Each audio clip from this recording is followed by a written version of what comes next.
যেহেতু আমরা সাম্প্রদায়িকতার কথা, সাম্প্রদায়িক সম্প্রীতির কথা নিয়ে আলাপ করছিলাম, সেই জায়গা থেকে যারা এখানে হিন্দু ধর্মাবলম্বী আছে, আমাদের এখানে যদি ইসলামী শরিয়া আইন কায়েম হয়, জামাত ক্ষমতায় গেলে যদি ইসলামী শরিয়া আইন কায়েম করে, এই ইসলামী শরিয়া আইন কায়েম হলে সেই আইনটা হিন্দুদের উপরও বর্তাবে, নিশ্চয়ই বর্তাবে। সেটা সেই জায়গা থেকে সম্প্রীতি আসলে যখন আমরা বলছি সেটা একটু দ্বিচারিতা হয়ে যায় কিনা বোঝার চেষ্টা করছিলাম।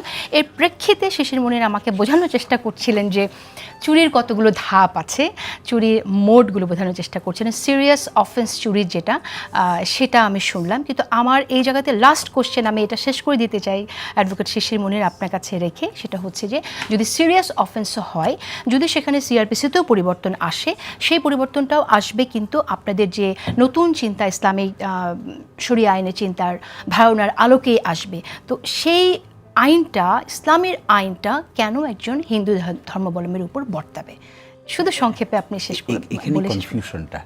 ইসলামের আইনটা কি? ইসলামের আইনটা হলো যদি কার সুনির্দিষ্টভাবে চুরি প্রমাণিত হয় তাহলে তার হাত কাটা যাবে। এখন প্রশ্ন হলো, এটা দেখতে হবে যে অতীতে এই বিধানটাকে কিভাবে ইন্টারপ্রিট করা হয়েছে। ইসলামের যুগ তো ছিল পৃথিবীতে, খোলাফায়ে রাশেদার যুগ ছিল না, প্রায় 800 বছর। তো সেই সময় তো দুনিয়া চালিয়েছে। আপনি দেখবেন আইনকে ইন্টারপ্রিট করতে গেলে আপনাকে নজির টানতে হবে। আপনি দেখেন তো কয়জন মানুষের হাত কেটেছেন, আর কোন জায়গায় গিয়ে চুরির বিধানটাকে কার্যকর করার ক্ষেত্রে স্টে করে দিয়েছেন, কোন জায়গায় গিয়ে এই বিধানটা হাস কি হাস না, এই প্রশ্ন উত্থাপন হওয়ার প্রেক্ষিতে সুনির্দিষ্ট সিদ্ধান্তের এক্সেপশন তৈরি করেছেন। আমরা যখন খুব ঢিলাঢালাভাবে সরলীকরণ করে ফেলি যে এটা মানেই হলো হাত কাটা, এটা মানেই হলো এই করা, ওটা দিস ইজ মিস ইন্টারপ্রিটেশন। তার মানে আপনার পরিবর্তন আনবেন না? না, আপনি এই আনাটানের প্রশ্ন না তো, এই যে বাইনারি প্রশ্ন করছেন না, এই বাইনারি না তো ব্যাপারটা। সোশ্যাল এবং আইনের স্ট্যাটাসকে আপনি বাইনারিতে বোঝা যাবে না, বুঝতে হবে পার্টিকুলার ফ্যাক্টের আলোকে। আপনি যখন এটাকে ইন্টারপ্রিট করবেন তখন শাস্তির বিধান ঠিক হবে। যেমন ধরুন, আমি পরিকল্পনা করে একজন মানুষকে 4 দিন ধরে বন্দি রেখে হত্যা করে মারলাম, এটা একটা মার্ডার। আবার পারস্পরিক উত্তেজনার বশবর্তী হয়ে ফুটবল খেলা দেখতে গিয়ে একজনের মাথায় মারলাম। এখন জটিল আলাপে যদি যেতে চাই তাহলে কোশ্চেন বাইনারি করলেই সহজ হয়, তাহলে ভেতরে আরো আলোচনা গভীরে যাওয়া যায়। কিন্তু আমরা খুব বেশি সময় নেই, অন্যান্য আরো কিছু বিষয় আছে কথা বলতে চাই। আমরা এটুকু বুঝলাম যে কিছু পরিবর্তন আসবে, কিন্তু কি ধরনের পরিবর্তন সেটা স্পষ্ট এখনো না, রাইট? এই জায়গায় আমরা না, এই পরিবর্তন হচ্ছে না, মানে বিধানকে আমরা বাইনারি সিস্টেমে দেখলে কাজ হবে না। দেখতে হবে বাংলাদেশের দণ্ডবিধিতে যা আছে, এই এর মধ্যে যে পরিবর্তনগুলো যদি আসে, এই পরিবর্তনগুলো আসার সাথে ধর্মীয় বিধান ইমপ্লিমেন্ট করে ভয়ভীতি হওয়ার এখানে কিছু নাই। দিস ইজ মানে ধর্মীয় বিধিবিধান ইমপ্লিমেন্টেড হবে, কিন্তু তাতে ভয় পাওয়ার কিছু নাই। এই ক্ষেত্রে আপনি যে কথা বলছেন, মূল আলোচনা শুরু করেছিলেন যে অন্যান্য ধর্মাবলম্বীদের ক্ষেত্রে কি হবে।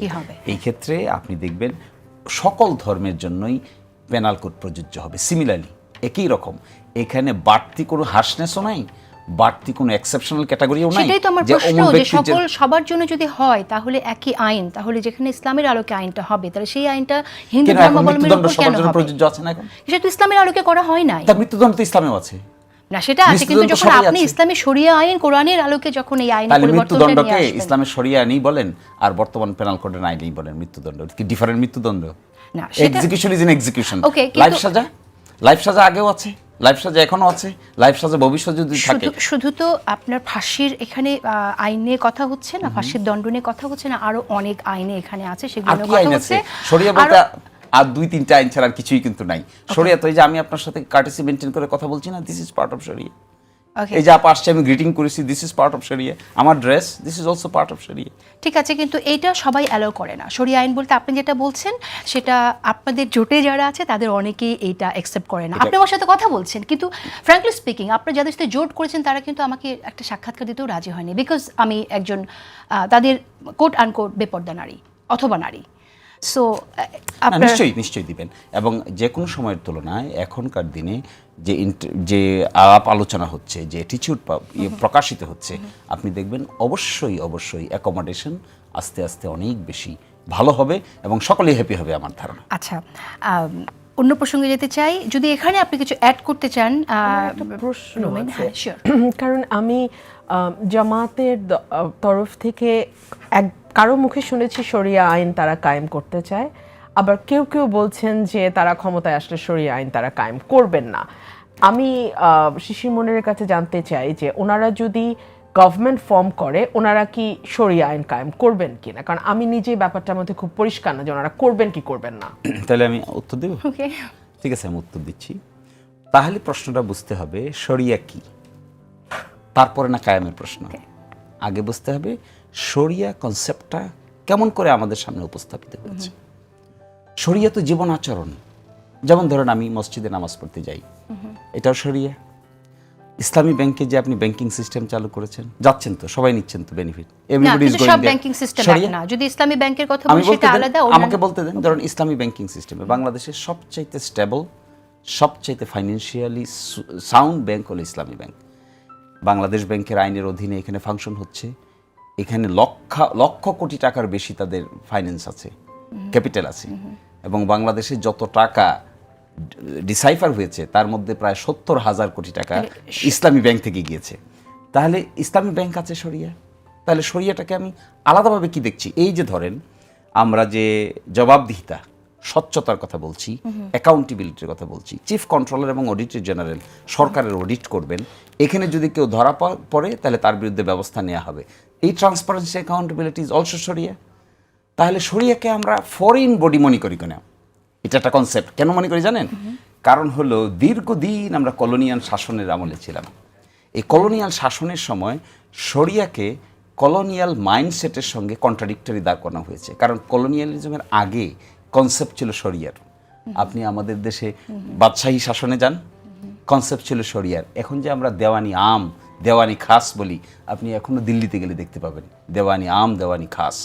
এরপরে এর বিরুদ্ধে যখন আমরা কলোনিয়াল শাসনকে, ইংরেজ শাসনকে যোগ করলাম, তখন ওটাকে রিপ্লেস করলাম। রিপ্লেস করে শরিয়া আইন। আমরা যদি বাদশাদের সেই সময়ের কথা বলি, নবাবদের জীবনযাপনের কথা বলি, অনেক উদাহরণ, অনেক কিছু চলে আসবে যেটা আবার শরিয়া আইনের সাথে যায় না, একেবারেই যায় না। ব্যাংকের উদাহরণটা টানলে তো তাহলে একটু আমি সোজা করে যদি শুনি, আবার আপনি বলেন না যে বাইনারি কোয়েশ্চেন করছি, যে ব্যাংকিংয়ে সুদ সিস্টেম থাকবে না থাকবে না? আমরা তো সুদি সিস্টেমকে বাংলাদেশের সিস্টেমে ইসলামী ব্যাংকিংয়ে একমাত্র ব্যতিক্রম ব্যাংকিং দেখিয়েছে যে সুদের বাইরে গিয়ে এমন একটা সিস্টেম গড়ে তোলা সম্ভব যেটা ওয়েলফেয়ার বেসড। আপনি দেখবেন সব ট্র্যাডিশনাল ব্যাংকেরই ইসলামী ব্যাংকিং ব্রাঞ্চ আছে। কেন খুলেছে তারা এটা? ওকে, ট্র্যাডিশনাল ব্যাংক যারা সুদি সিস্টেমে, সব ব্যাংক তাদের সুদি সিস্টেমে, কিন্তু দেখবেন HSBC ব্যাংকের একটা ইসলামী ব্যাংকিং ব্রাঞ্চ আছে। তাহলে তখন ইসলামিকটাই থাকবে কিন্তু মেইনটা থাকবে না, মেইন অপারেশনটা থাকবে। এখানে একটা বড় প্রশ্ন, বাংলাদেশ ব্যাংক হলো রেগুলেটরি বডি, আর বাকি সব হলো ব্যাংক কোম্পানিজ অ্যাক্টের অধীনে রেজিস্টার। এখন যদি এখানে সকল ব্যাংকিং সিস্টেম ইসলামী ব্যাংক ফলো করতে চায়, ফলো করতে পারে, ফলো করতে বাধ্য হবে তো? না, বাধ্যকর প্রশ্ন। বাধ্য হবে না, মানে সুদ দেয়া নেয়া তখন কেন? আপনি দেখেন স্ট্যান্ডার্ড চার্টার্ড ব্যাংক সৌদি আরবে নাই, স্ট্যান্ডার্ড চার্টার্ড ব্যাংক কুয়েতে কাতারে নাই, HSBC ব্যাংক কুয়েতে কাতারে নাই। বাংলাদেশ ব্যাংক যদি আমাদের ব্যাংকগুলোর জন্য, লোকাল ব্যাংকগুলোর জন্য কোনো রেগুলেশন করে এবং সেটা যদি ইসলামের আলোকে হয়, তাহলে সেখানে সুদ দেয়া নেয়া থাকবে কিনা? তাহলে দেখেন দুটো প্রশ্ন, মানে কেন প্রশ্নটা বলছি আবার। এখন যে সিস্টেমটা আমাদের দেশে আছে এটা মিক্সড সিস্টেম। ইসলামী ব্যাংকিং সিস্টেম আপনি চালু করতে পারবেন, ট্র্যাডিশনাল সিস্টেমই চালু করতে পারবেন। ট্র্যাডিশনাল সিস্টেমের মধ্যে ইসলামী ব্যাংক 81 সালে এসেছে, পরে এসেছে। তার আগে অন্যান্য ব্যাংকগুলোর এক্সিস্টেন্স ছিল। এটাকে বাইপাস করে উল্টা দিকে চিন্তা করেন, সব ইসলামী ব্যাংক হয়ে গেল। এর মধ্যে দুটো standard chartered bank, HSBC bank, traditional bank, এখানে সে ব্যবসা করতে চাইলো। ব্যবসা তো সবসময় লোকাল হয় না, এটা তো একটা ইন্টারন্যাশনাল ক্যারেক্টার থাকে।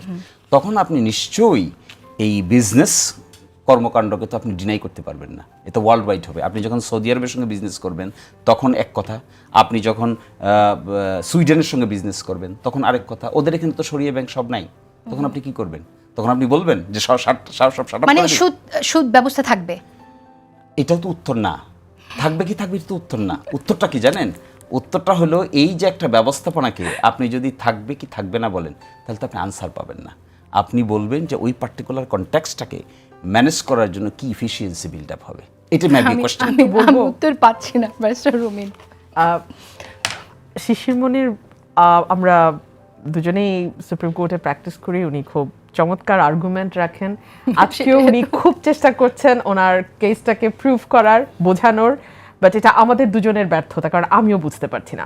বরং আমার কাছে যেটা মনে হয়েছে, আমার ভাই অ্যাকোমোডেটিভ ইসলামের কথা বলছেন, যে ইসলামটা সময়ের সাথে, পারিপার্শ্বিকতার সাথে এবং পরিস্থিতির সাথে কিছুটা অ্যাকোমোডেট করে চলে।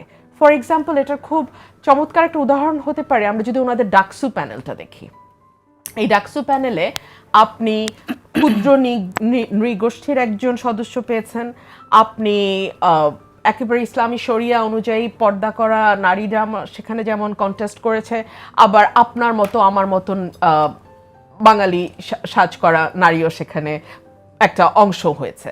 সো এটাকে আমি একটা ডাইভার্সিফাইড একটা প্যানেল আমরা দেখেছি, এবং এটা কিন্তু বলা হয় যে তাদের জয়লাভের একটা বড় কারণও ছিল একটা ডাইভার্সিফাইড প্যানেল। এখন প্রশ্ন আসতে পারে যে ইসলামের এই জিনিসগুলো পরিবর্তন করা যায় কিনা, বিকজ জামায়াতে ইসলাম নামটার সাথে কিন্তু ইসলাম ওতপ্রোতভাবে জড়িত। সুতরাং ইসলামকে আপনি সময়ের সাথে কতটুকু অ্যাকোমোডেট করতে পারেন, কতটুকু পরিবর্তন করতে পারেন, বিশেষ করে কোরআনিক আইন যেগুলো আছে, সুদ কিন্তু কোরআনিক, হ্যাঁ, তারপরে আপনার জেনার শাস্তি কিন্তু কোরআনিক, একদম স্টোন টু ডেথ, একেবারে পাথর নিক্ষেপ করে, আবার 4 জন চাক্ষুষ সাক্ষী লাগবে। আজকাল যেমন ঠাস করে আপনি একজনকে স্টিগমাটাইজ করছেন, সরি, ইসলাম ওটা এলাও করে না। 4 জন চাক্ষুষ সাক্ষী উপস্থিত থেকে সাক্ষ্য দিতে হবে। It is very difficult, very very difficult. এখন আপনি কি সেই আইন আনবেন কিনা, কারণ এটা আপনি বদলাতে পারবেন না তো, এটা তো কোরআন। কোরআনে না থাকলে সুন্নাহ, সুন্নায় না থাকলে ইজমা, ইজমায় না থাকলে কিয়াস। সো এটা 4টা ধাপ, মানে এটা একটা ইটস আ লং প্রসেস। কিন্তু যেগুলো কোরআনে ভেরি লাউড অ্যান্ড ক্লিয়ার, ওগুলাতে আপনি অ্যাকোমোডেট করতে পারেন কিনা, না আপনি পারেন না। কোরআনে যা আছে ওটা আপনি কম বেশি বাড়িয়ে কমিয়ে করতে পারবেন না। আপনি যদি ইজমা কিয়াস পর্যন্ত যান, এত ভেগ কোনো বিষয় থাকে, সেখানে আপনি সেটা অ্যাকোমোডেট করতে পারেন। আচ্ছা, এটা আমি যতটুকু বুঝেছি আমার ভাইয়ের কথায়,